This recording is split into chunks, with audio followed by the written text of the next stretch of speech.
Are you shitting me? John Spartan, you are fined 1 credit for a violation of the verbal morality statute.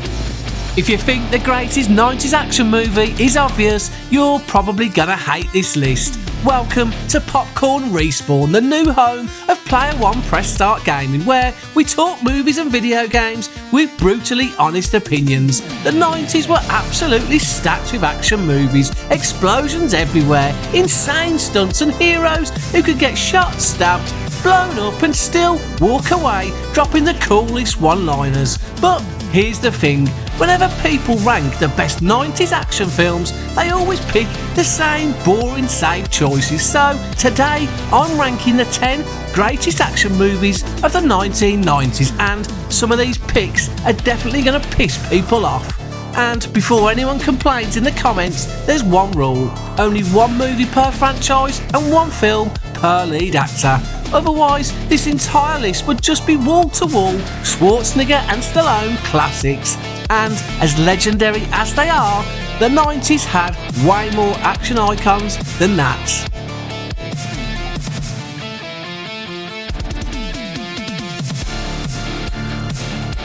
Kicking things off at number 10 is Rumble in the Bronx, an absolute showcase of action kung fu mastery. This is Jackie Chan doing what CGI actors pretend to do today. Real stunts, real danger, real pain. The plot irrelevant. The man slides down buildings, jumps across rooftops and fights gang members as if he's playing Kung Fu Master. And the outtakes at the end prove one thing: he actually got hurt repeatedly for our entertainment. Absolute fucking legend. So, before the MCU, before the billion-dollar machine, there was Blade.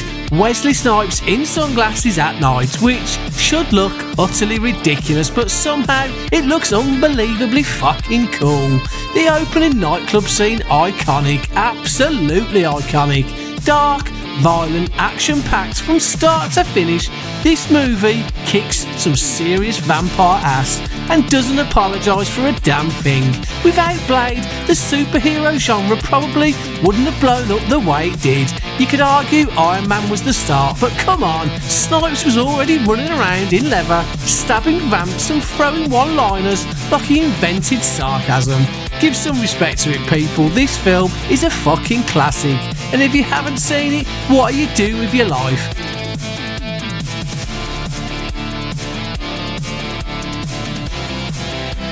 Quentin Tarantino meets Robert Rodriguez in From Dusk Till Dawn. This film has the greatest genre swerve in history. For the first 45 minutes, it's a crime thriller, then suddenly, vampires. No warning, no gentle transition, just chaos. George Clooney goes from charming outlaw to monster-slaying action hero in about 30 seconds. Salma Hayek dancing with snakes, iconic. The plot, pure chaos. Criminals, vampires, a strip club, lots of blood. What more do you want? And Quentin Tarantino, well, let's just say he wrote himself a memorable role. It's absurd, it's violent, it makes no sense, and that's exactly why it works. By the end, you're exhausted, exhilarated, and probably a little aroused. That's From Dusk Till Dawn for you, a fucking chaotic masterpiece. Speed is one of those films where the pitch meeting must have lasted all of 4 seconds. Right, there's a bus. Okay. If it slows down, it explodes. That's it? Yep. Okay. Green light it. And somehow they turn that into one of the most entertaining films ever. Keanu Reeves spends the whole film looking like a man who's realised he accidentally volunteered for something terrible. Sandra Bullock gets forced into driving the bus, and within 5 minutes she's basically Lewis Hamilton with anxiety, and Dennis Hopper completely unhinged. Nothing about this film makes sense. The bus jumps a gap in a motorway that clearly doesn't exist. Physics leave the room entirely, but it doesn't matter because the film knows exactly what it is. A very stupid idea, done perfectly. Danny Glover is getting too old for this shit.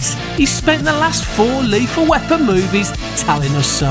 So how the fuck does an aging Murtaugh take on the beast that is Predator?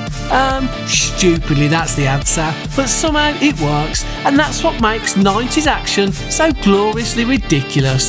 This movie doesn't apologise for being stupid. It's loud, it's chaotic, it's basically a checklist of every "this should never work" but somehow does 90s action trope. There's explosions in crowded streets, civilians screaming, aliens that apparently bend physics, and Danny Glover dodging lasers while holding a coffee cup. It's campy, it's violence, it's completely unapologetic, and honestly, it's way more fun than it had any right to be. The Predator itself, still terrifying, still unstoppable. Let's be honest, the 90s loved a movie that didn't care if you questioned logic. If you want classic 90s action with a dash of sci-fi absurdity, over-the-top stunts, and Danny Glover yelling at everyone, Predator 2 is a must-watch. Independence Day is one of those films where logic is completely insane, but you don't care because it's so bloody entertaining. Aliens arrive in massive spaceships the size of cities. They blow up the White House, tear New York a new arsehole, and destroy half the planet. Humanity's response: send Jeff Goldblum and Will Smith into space, armed with a laptop and a floppy disk to destroy the fuckers. A floppy fucking disk. That's the answer to all of humanity's problems. That's like hacking the Pentagon with a Nintendo Game Boy. But the real star of the film is that speech. Bill Pullman giving everything like he's the world's most inspirational supply teacher. Today, we celebrate our Independence Day. Oh yeah, right mate, just get the fuck on with it. Sean Connery is playing a character who is definitely not James Bond. Oh, fuck off. It's basically old James Bond in Alcatraz. Nicolas Cage is as gormless and over the top as ever, and Ed Harris is Ed Harris. Welcome to The Rock, one of the stupidest but greatest action movies the 90s had to offer. Explosions every 5 seconds, people shouting military jargon, jets flying overhead. It's insane. Guns, chemicals and dialogue so cheesy it could feed a small village. Connery steals every scene effortlessly. Cage screams his way through 90 minutes like the world is about to end, which I suppose it kind of is. The movie is smart enough to feel exciting, dumb enough to make you laugh, and absolutely unapologetic about it. 90s action in a nutshell. Ridiculous, chaotic, fun, and somehow you leave thinking, yeah, I'd watch that again, and again, and again. John McClane might genuinely be the unluckiest bastard in movie history. The poor guy just wants a quiet life, a beer and maybe a day where he's not crawling through broken glass or being shot at by lunatics. No Christmas trees in this one, no yippee-ki-yay holiday spirit, no festive office party gone wrong. This time, the entire city of New York gets dragged into McClane's bad luck. What makes Die Hard with a Vengeance so bloody good is that it strips the whole thing back. No skyscraper, no airport, just McClane, a city full of chaos and a psychotic villain, played brilliantly by Jeremy Irons. The action is relentless, the dialogue is razor sharp, and the chemistry between Willis and Samuel L. Jackson is absolute gold. Honestly, if bad luck were an Olympic sport, John McClane would have about 15 gold medals by now, and yet somehow he still manages to save the bloody day. I bet you all thought this would be at number 1, didn't ya? How can the greatest action star in the greatest Terminator movie not claim the top spot? You'll have to stick around until the end to find out who dethroned it. But being number 2 on this list is nothing to sneeze at. This movie redefined the action genre. Terminator 2 Judgment Day isn't just Arnold Schwarzenegger showing off his biceps, although yeah, those are incredible as well. It's the perfect blend of groundbreaking special effects, relentless action and an emotionally gripping story. From the iconic motorcycle chase to the liquid metal T-1000, James Cameron pushed the boundaries of what Hollywood action could be. The movie is fast, tense and visually stunning, while still giving us a surprisingly heartfelt father-son story between Arnold and John Connor.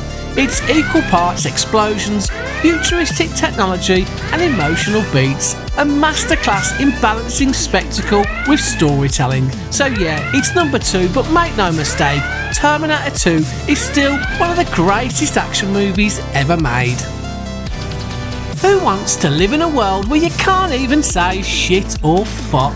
Are you shitting me? People are overly polite and sex is done the non-tactile way via a fucking headset. Sly Stallone and Wesley Snipes do not. They don't care about your safe space, gluten-free soy latte dystopia, and that's why they go on a 90-minute rampage to prove that the world needs a bit more chaos. It's more fun that way. Demolition Man is quintessential 90s action. Explosions? Check. Car chases that question physics? Absolutely.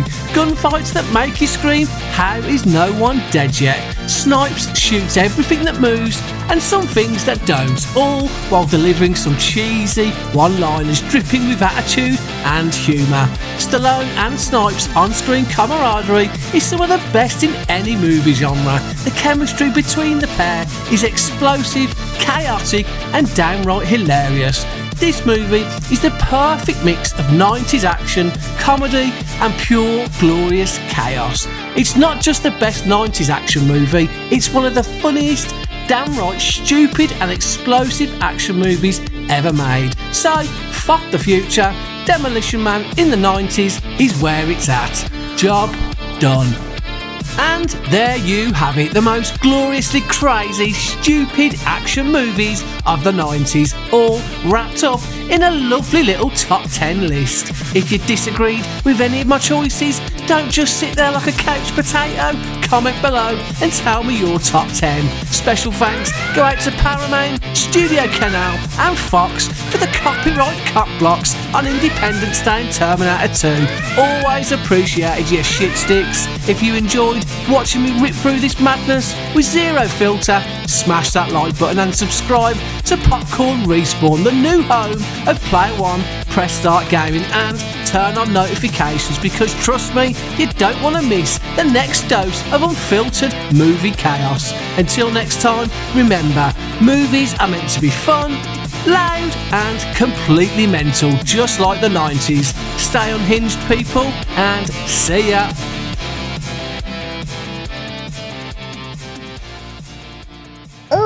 Videos and I'm